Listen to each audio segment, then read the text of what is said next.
I have one simple question for you. Do you know what time it is? Do you know what time it is? Well, I don't know if you know what time it is, but I'm going to tell you what time it is. It's time for the Rundown with Ramon. My name is Ramon Ray. Welcome to another episode of the Rundown with Ramon.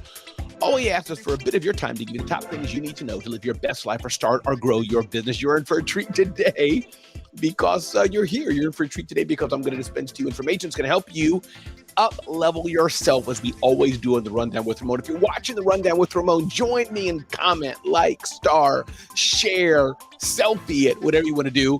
Let me share with you what we got going on in today's Rundown with Ramon. We're going to talk about ways to know if your anxiety is actually a mental illness or not. I'm going to give you some inspiration talking about where Avon, the billion-dollar beauty brand, where it came from. We're going to talk about some prompts for ChatGPT for a winner's mindset, although I'm a bit skeptical about that one. We'll see where it goes.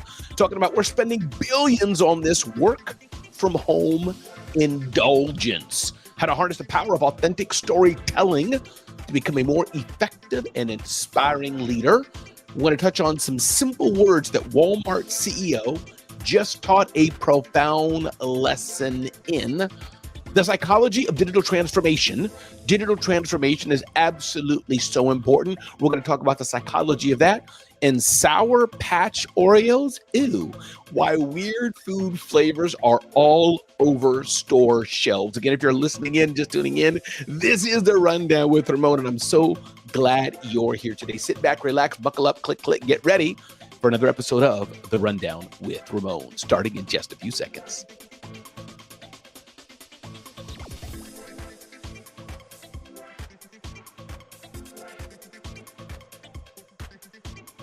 All right, and we're back. Welcome to the Rundown with Ramon. Let's get with it for another brand new episode today. And again, if you're following along, watching along, definitely share, comment, let others know you're watching. Take some screenshots, whatever you want to do. Let's get with it on the Rundown with Ramon. Ding, ding, ding, ding, ding, ding, ding. I'm curious, how do you know if your anxiety that you may be experiencing a lot of from time to time is actually a mental illness? How do you know if the anxiety is a mental illness or not? Now, I'm not a doctor, not a medical professional at all, just sharing some things here as I go through and me and my team, some research and things that will help you in your life or in your business. But how do you know? Our friends at Your Tango ask, is health anxiety a mental illness? What does it mean that I'm a worrier? It may not be a mental illness, but here are some things you can consider. Does it relate to something identifiable that makes sense? Is it rational? Contrary to popular belief, not all anxiety is irrational, says our friends at yourtango.com. Most anxiety is quite rational. Will I get in trouble if I don't finish my project? That's not a mental illness. That's rational. Makes sense. What if I gain weight if I don't exercise? Will I say the right thing to keep us interest in our day? So anxiety can do an impressive job of focusing us on reasonable things we care about in our lives. This is a normal way anxiety operates as a resource in all of our lives. Number two, way to know if your anxiety is actually a mental illness or not. Is it in the background reminding you of something you care about but aren't focusing on? Like a digital reminder on your calendar, anxiety is your inborn reminder system to make sure you don't forget about something important to you. It's not a mental illness if you're going through that. That's your body's natural, God-given, created ability helping you out. So embrace that. You're not crazy. It's not a mental illness. That's anxiety working for your good, as I understand this. Again, talk to a mental health professional for the full details of this. Number three, is it uncomfortable but doesn't get in the way of your life? If it's not getting in the way of your life, that's probably not a mental illness. That's just good old-fashioned anxiety. Number four, does it diminish as you take action to solve the problem? This is interesting because if it's just regular good old-fashioned anxiety, then as the problem's being worked out, as things are coming to a moving forward, hey, you're doing all right. So I hope that makes you feel a bit better today. Again, talk to a mental professional But sometimes we don't suffer from mental illness. Sometimes it's just good old fashioned anxiety. That's a good thing. I have anxiety right now as I'm doing the rundown with Ramon. Will everything run well? That's not a mental illness on my part. Thanks for being here. This is the rundown with Ramon. Ding, ding, ding, ding, ding, ding, ding, ding. Before Avon was a beauty brand, it was a door-to-door bookseller. Did you know that? Says our friends at The Hustle. The once door-to-door makeup brand started with David McConnell, a door-to-door salesman in New York who hawked a less glamorous product, books. Interesting. As part of his shtick, McConnell offered samples of perfumes he'd made to the women who answered the door. Noticing that customers liked the scents more than the books, McConnell began manufacturing 5 floral fragrances full-time and selling them as the California Perfume Company. Let me just take a pause here and help you understand this. Avon today is this huge behemoth company. But take note, they started because one guy made a pivot. It's not bad to make a pivot on your entrepreneurial journey. In fact, it's welcome. You should make a pivot. You should do it. I'm curious, have you ever made a pivot in your life? If so, put it in the comments, put it in the chat, comment on it, talk about it, DM me about it. Let me know if you've ever had to make a pivot in your life. Pivots are not bad. If Avon, the founder of Avon, did it, why can't you? He employed Persis Foster Eames Albee, a fellow bookseller and the first so-called Avon lady. Over time, McConnell added more scents and toiletries, including toothpaste, shampoo, and eventually makeup for its door-knocking army of sales representatives. So listen, you may be doing something today, but be in tune and open that maybe the best path for you is doing something absolutely, totally different. This is the Rundown with Ramon as we keep going forward, giving you the top things you need to know to live your best life or start or grow your business. Ding, ding, ding, ding. 5 ChatGPT prompts for a winner's mindset. How many of you listening today, watching today, want a winner's mindset? Well, the power of ChatGPT can help you maybe do that in some ways. It says here, written by, I always like to give credit, Jody Cook. These prompts will give you a winner's mindset ready to attack. Copy and paste and edit the square brackets into ChatGPT and keep the same chat window open so the context carries through. So change your mindset in business. ChatGPT prompts for success. Let's see what's going on here and how we can get some of these prompts for you, but a few things to do here. 1, the aspect of see people as allies. That's number 1. Asking ChatGPT the question. It's not. ChatGPT's help remembering the part everyone plays in your business game. So here's the prompt. I recently felt frustrated by, name a person or role, because, explain why. It's been challenging to see how they fit into the bigger picture of my business. Open a coaching session where you ask questions one by one to help me reframe my perspective about this person as an ally. Did you know you could go that deep with ChatGPT? Did you know? Another thing that ChatGPT can help you with, a winner's mindset, to visualize success. Visualizing the success that's right nearby can be one of the gateways to take you to the next level. Wow, wow, wow. Create a 3-minute visualization session focusing on my biggest business goals, which are describe your goals. Guide me through picturing these goals. And you're going on, this is in Forbes, asking ChatGPT to help you with this. It will give you back an amazing output that will help you with better visualization. What about don't giving up? ChatGPT can help you. Here's a prompt.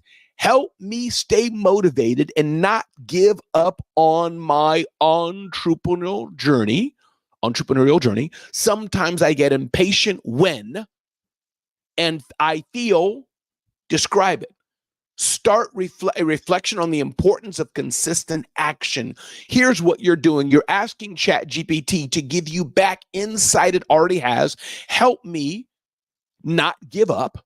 It can help you with that and give you some generic tips. But then if you feed it what you're going through, the specifics of how you're feeling, it will give you back custom information to help you make success inevitable, writes Jody Cook. This is how you can leverage the power, and you may not even know you can do this, of technology to help you live your best life. Again, thanks for tuning in. This is The Rundown with Ramon. Keep going through here today, working from home and spending billions shopping online, writes Rachel Feinzig. On our remote days, it turns out we shop while we work. Shopping our entire workday is obviously a bad move, but indulging in a little isn't going to tank productivity. With no one looking over our shoulders, we can puncture the monotony of another vanilla workday with the dopamine high of finding the perfect pair of shoes, even if we might sometimes regret it. Wow, wow, wow. So when you're at home and you work from home, the Wall Street Journal says that we're actually shopping. At home, there's freedom and time, but also often inertia. There's no coffee break. There's no somebody's birthday. There's no coffee cooler chatter. Instead, there's the pursuing a limited edition sneaker drop. So studies are showing that while we are at home, many of us are working, yes, but many of us are shopping. Weekly online spending peaks from 10 a.m. to 1 p.m. Did you know that on Fridays, as the work week slows to its end, data from Adobe shows? So this is one of those articles. I don't think there's any solution about it. We're home. We're in front of our computer. We have things we need around the home. What do? We click and buy. So be careful. If you're wondering, why are you spending so much money? Maybe that work from home you're doing is not so good. Thank you for that heart that I just got. Thank you so much. Keep those coming. Keep those coming. Again, if you just tuned in, my name is Ramon Ray. Started 5 companies, sold 3 companies, authored 5 books, and I'm here to help you live your best life and make it a success. And I hope you're enjoying the Rundown with Ramon. If you're enjoying this, definitely check me out at RamonRay.com. Check us out at zoneofgenius.com. Let me know. I can serve you. Come and speak at your next event if you like, or more. Let's keep moving on with the Rundown with Ramon. Ding, ding, ding, ding, ding, ding, ding. Master authentic storytelling for leadership success. I'm telling you right now, if you want to be a better leader, writes Michelle Koopman, incorporating personal stories into presentations and pitches can significantly enhance audience engagement and comprehension, transforming abstract concepts into tangible experiences. Authentic storytelling not only impacts individual leadership, but also shapes organizational culture. Human stories foster connections among team members, making it easier for them to relate, respect, and follow the leader and each other. Successful storytelling for leaders involves reflecting on personal experiences, crafting narratives of conflict to resolution, and continuously iterating based on feedback. This is absolutely essential. The art of being able to tell a story. Now, there's many different ways to communicate, many different ways to convey that story to other people. And if you do this right, hey, Christina, thanks for being here. Christina McKay is in the house. Thanks for being here, Christina. If you're able to tell your story right, and I'm careful with these words, leadership, which we throw around, authentic, which we throw around, I'm careful with these words, but it's important. Leaders who can show that they are related to those they lead, leaders who can share their own stories with their team and others, leaders who can bring forth empathy by showing a story are going to win in the end. This is for sure. If you want to be an effective leader, you have to learn to leverage the power of being truly you and being able to convey and tell a story. This is important. Listen, everybody, my name is Ramon Ray. If you just joined, welcome to the Rundown with Ramon. You can join in just like Christina has joined here as well. Glad you're here, Christina. Whatever time zone you're watching the Rundown with Ramon. Ding, ding, ding, ding, ding, ding, ding. With 17 simple words, Walmart CEO Doug McMillon just taught a profound lesson in emotional intelligence. I'm always cautious with these with a simple word, they said this. But let's dig into this. A ton of research agrees with him about the best way to escape negative thinking. More often than not, commencement addresses are full of bland platitudes. But every once in a while, there's something that you can remember. If you want to know how to fight back when you're feeling negative and defeated, then you can read a tons of fancy psychological research, or you can just remember 17 simple words from Mick Millen's speech. So here's what he says. But one particular section of his folksy down-to-earth address struck me as quietly profound. It begins with a 17-word quote from Helen Walton, the wife of late Walmart founder Sam Walton. Here's the quote, what he says. Listen to this and take note. It's not what you gather, but what you scatter that tells what kind of life you've lived. I'm not going to even read more of this to understand and give the version in my way what this means. It's easy for us to gather. But absolutely, when I die and as I go through life, I want it to be said about me. Ramon made an impact in this world. Ramon made the world a better place. And this is something we all get to consider. We all get to think about. Am I making the world a better place? So don't seek to gather. Yes, you should gather education. You should gather learning. You should gather like that. But more so seek to spread seeds to others.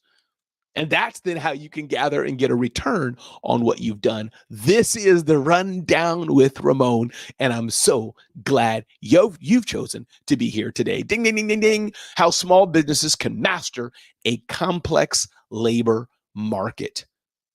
This is a challenge for many of us. The world is a complicated place. How do we challenge a tough labor market?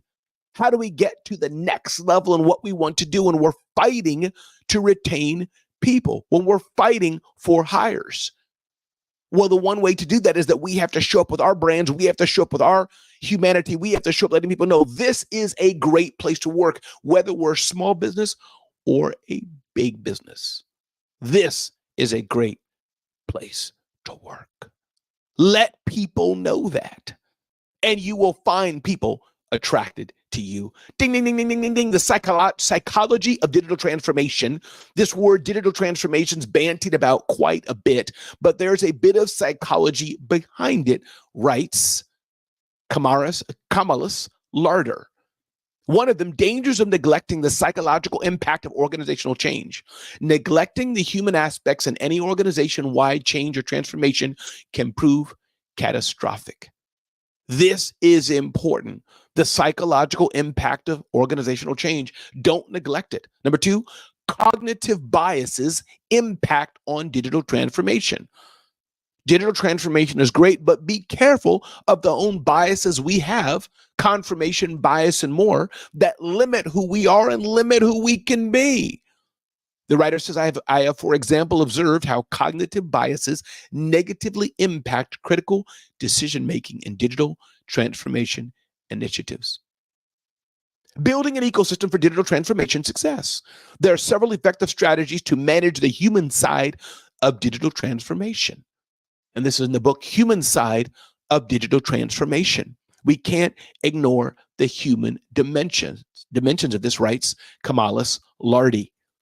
As we're improving our world, as we're improving our lives, remember that people are people. This is important to keep in mind, and I never want us to forget that. Moving forward, ending on a fun note here. This caught my eye. Sour Patch Oreos. Why weird food flavors are all over store shelves. Well, I don't know why weird food flavors are all over store shelves. It seems like a mystery to me that somebody needs to find out. The never-ending quest for novelty and relevance pushes food manufacturers to create fresh tastes with special products. Some seem delicious, some sound less appetizing. We're in a really exciting time of flavor development where consumers are not just one thing.